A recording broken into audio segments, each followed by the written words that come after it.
دارالعلومان گجرانوالہ کے زیر اہتمام رضاکارانہ خدمات سر انجام دینے والی معزز شخصیات کی اعزاز میں تقریب کا انعقاد۔ دارالعلومان گجرانوالہ کے زیر اہتمام رضاکارانہ خدمات انجام دینے والی معزز شخصیات کی اعزاز میں سالانہ تقریب منعقد کی گئی، جس میں سوشل سیکٹر میں بہترین کارکردگی پر شخصیات میں 27 سرٹیفکیٹ تقسیم کیے گئے، جو کہ دارالعلومان کے لیے خاص خدمات کی اطراف میں دیے گئے۔ Director social welfare and Bait المال گجرانوالہ ڈویژن ملک محمد شفیق اوان اور deputy director social welfare and Bait ul-Mal Amjad Farooq clear تقریب کے مہمان خصوصی تھے، جبکہ اس تقریب کا کریڈٹ سپرنٹینڈنٹ دارالعلومان ہنا بہاری اور ہیڈ کلرک رشید خان اور ان کی تمام ٹیم کو جاتا ہے، جس نے دن رات انت تک محنت کر کے اس تقریب کو رونق دی اور ایک بہترین پروگرام کے انعقاد پر مبارکباد کے مستحق ہیں۔ تقریب میں محمد یحییٰ کلیم مرزا،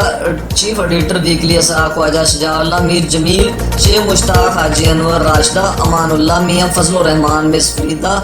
زاہد پرویز، پروفیسر شفیق، سمینہ عرفان، محمد اسرائیل، ایڈوکیٹ محمد اشرف بھٹا، ایڈوکیٹ شکیل باجوہ، صوفی محمد جوید، حاجی محمد سرفراز، ناصر گمن، زبیر شیخ، ماں جبین، ادریس ناز، مس پونم، نیلم، سدرا شباز، زاہد علی، شباز کمل، اقتدار حیدر، محمد رمضان، رافعہ فضل محمود و دیگر شخصیات نے تقریب میں شرکت کی۔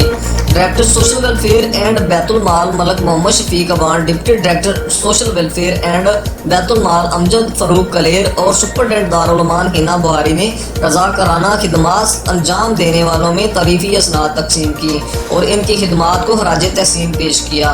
رپورٹ محمد علی سجن، گجرانوالہ۔